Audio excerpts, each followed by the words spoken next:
Ang amoy ng bagong lutong pandesal sa madaling araw na sinasabihan ng mainit na kape ng mga magulang ay isa sa mga pinakamakulay na imahe ng tradisyonal na agahang Pilipino. Sa bawat hapagkainang nagdaan sa mga dekada, may isang pamilyar na garapon na laging naghihintay na buksan. Isang palamang may kakaibang lapot, tamis at langis sa ibabaw na nangangailangan ng kaunting paghalo bago ipahid sa tinapay. Ito ang Lily's Peanut Butter, ang itinuturing na unang lokal at natural na palaman ng bansa na nagbigay kulay sa merienda at almusal ng maraming henerasyon ng mga Pilipino. Ang kasaysayan ng paboritong palamang ito ay opisyal na nagsimula noong taong 1950. Ang brand na ito ay sinilang bilang isang napakaliit na negosyong pantahanan o homemade business. Ang pinagmulan ng produksyon ay matatagpuan sa isang payak na kusina kung saan mano-manong ginigiling ang mga piling mani upang gawing palaman. Ang maliit na operasyong ito ay unti-unting lumago dahil sa rekomendasyon ng mga kapitbahay at mga suking mamimili na nakapansin sa pambihirang kalidad ng produkto. Dahil sa lumalaking demand at sa pangarap na maabot ang mas malawak na merkado, formal na dinala ang negosyo sa antas ng komersyalisasyon noong taong 1972. Sa taong ito, formal ay tinatag ang kumpanyang Newborn Food Products Incorporated, ang korporasyong nagmamay-ari at nagpapatakbo ng brand hanggang sa kasalukuyan. Ang komersyalisasyong ito ang naglipat sa produksyon mula sa simpleng kusina patungo sa isang organisadong pasilidad na may kakayahang mag-supply sa mga pangunahing pamilihan at grocery sa buong Pilipinas. Sa usapin ng pagmamay-ari, ang Newborn Products Incorporated ay isang matatag na negosyong pampamilya. Ang kasalukuyang nangunguna sa pamamahala ng kumpanya ay si Architect Ramon T. Pua na naglilingkod bilang Presidente at Chief Executive Officer o CEO. Pumasok sa pamamahala si Architect Pua noong taong 1998 nang ihalal siya ng lupo ng mga direktor upang pamunuan ang transformasyon ng kumpanya. Sa ilalim ng kanyang pamumuno, dinala niya ang modernong strategiya sa negosyo, pinalakas ang sistema ng distribusyon at isinaayos ang struktura ng korporasyon upang makasabay sa matinding kompetisyon laban sa mga imported na tatak. Kasama niya sa pamamahala ang iba pang mga miyembro ng pamilyang tulad ni Marie Christine Pua o Zoeta, na kasalukuyang gumaganap bilang Vice President ng kumpanya, at si Michelle Flores na namamahala bilang Marketing Head. Isang malaking misteryo at madalas na paksang usapan ng mga mamimili ay ang pagkakakilanlan sa likod ng pangalang Lily. Maraming nag-akala noong unang panahon na si Lily ay ang pangalan ng lola, ina o asawa ng orihinal na nagtatag ng negosyo. Gayunpaman, ang katotohanan ay walang totoong tao na nagngangalang Lily sa likod ng Lily's Peanut Butter. Ang pangalang ito ay hindi hinango sa isang individual, kaya walang sagot sa tanong kung buhay pa ba ito sapagkat ito ay isang katang isip o simbolikong pangalan lamang. Noong itinatag ang brand noong 1950, pinili ng mga tagapagtatag ang pangalang Lily dahil ang bulaklak na liryo o lily ay tradisyonal na sumisimbolo sa kalinisan at kadalisayan. Nais ng mga nagtatag na gamitin ang simbolismo ng bulaklak upang ipahiwatig sa mga mamimili na ang kanilang palaman ay gawa sa malinis na paraan, walang halong kemikal na pampatagal, at nagtataglay ng purong natural na sangkap. Ang dahilan ng mabilis na pagsikat ng palamang ito mula noong kalagitnaan ng ika-20 siglo ay nakasalalay sa kanilang natatanging paraan ng paggawa na naging trademark ng brand. Silang nagpakilala sa merkado ng konsepto ng all-natural peanut butter kung saan ang produkto ay binubuo lamang ng mga purong mani, asukal at kaunting asin, nang walang dagdag na hydrogenated oils o artificial enhancers na madalas gamitin ng mga dayuhang brand upang hindi maghiwalay ang langis. Ang pagiging natural na ito ay makikita sa natatanging katangian ng produkto kung saan may namumuong natural na langis ng mani sa ibabaw ng garapon kapag ito ay nakaimbak na matagal. Ang prosesong ito na kinapapalooban ng pagpili ng mataas na kalidad ng kernels na isinasailalim sa tamang paggiling at pagro-roast sa halip na pagprito ang nagbigay ng produkto ng siksik at malinamnam na lasa na hindi matatagpuan sa iba. Ang ganitong kalidad ay mabilis na kinagiliwan ng mga Pilipino na naghahanap ng pagkaing masustansya at abot kaya para sa kanilang mga pamilya. Ang pagtanggap ng lasang Pilipino sa produktong ito ay malalim na nakaugat sa partikular na timpla nito na sadyang ginawa para sa lokal na panlasa. Ang mga imported na peanut butter mula sa US at Europe ay madalas na may maalat na lasa o kaya naman ay labis ang lagkit dahil sa mga stabilizer.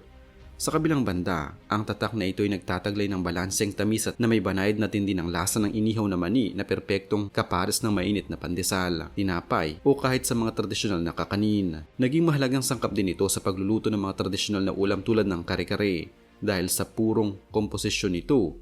Madali itong matutunaw sa sabaw upang magbigay ng malapot at mayamang sarsa na kailangan sa tunay na lutong bahay.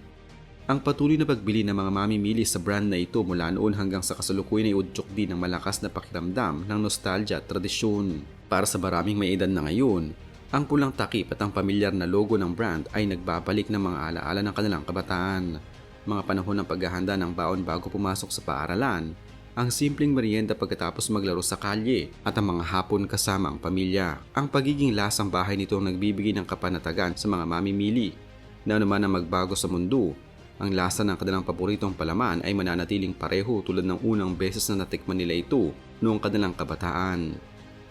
Sa kabila ng matagal na tagumpay, ang kasaysayan ng tatak na ito ay hindi nakaligtas sa mga pagsubok at seryosong kontrobersiya. Ang pinakamalaking issue na kinaharap ng kumpanya ay ang naganap noong unang bahagi ng taong 2014. Noong 31 ng Marso 2014, naglabas ang Food and Drug Administration o FDA ng Pilipinas sa ilalim ng pamumuno ni Director Kenneth Hartigan Go ng isang opisyal na babala na may pamagat na FDA Advisory No. 2014-024. Sa advisory na ito, formal na iniutos ng pamahalaan ng pagbawi o product recall sa isang partikular na batch ng Lily's Peanut Butter. Ang sakop ng kautusan ay ang mga garapon na may 170 grams na nasa ilalim ng lot number A1 10:26 at may petsa ng paglipas ng visa o expiration date ng May 23, 2014. Ang sanhi ng malawakang pagbawi na ito ay ang pagkakatuklas ng FDA na ang naturang batch ay nagtataglay ng mataas na hindi katanggap-tanggap na antas ng aflatoxin, isang uri ng nakalalasong substansya na ginagawa ng mga partikular na amag tulad ng Aspergillus flavus at Aspergillus parasiticus na karaniwang tumutubo sa mga produktong agrikultural tulad ng mani kapag hindi maayos ang pagpapatuyo o imbakan nito bago iproseso.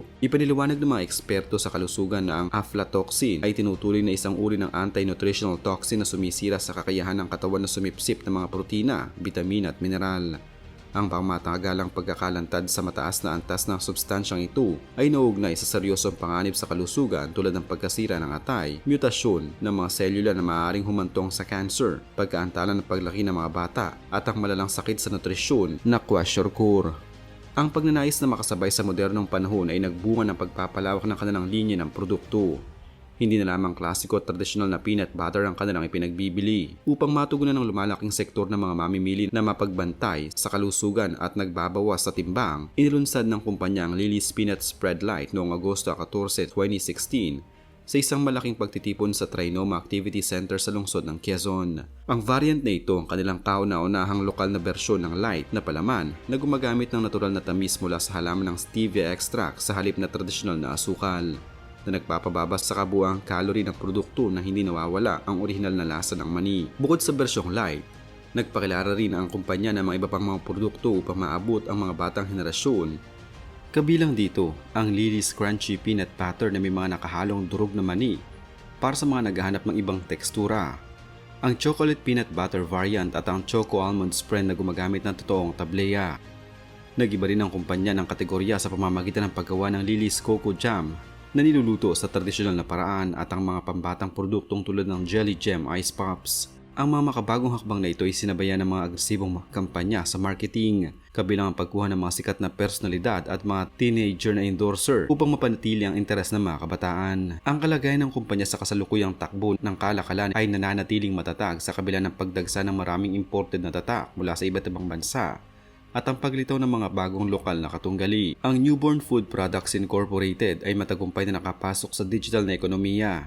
Bukod sa kanilang malawak na presensya sa mga physical na establishmentong tulad ng SM Supermarket, Robinsons at iba pang mga malalaking grocery, ang kanilang mga produkto ay madali na ring mabibili sa pamamagitan ng mga e-commerce platform tulad ng Shopee at Lazada. Ang pag-angkop na ito sa modernong sistema ng pagbili nagbigay daan upang madaling maabot ang mga mamimili na mas gustong mamili gamit ang kanilang mga mobile application. Ang kumpanya hindi lamang nakatuon sa lokal na pamamahagi. Aktibo rin silang lumalahok sa mga malalaking pambansang eksibisyon ng pagkain upang ipakita ang galing ng produktong Pilipino.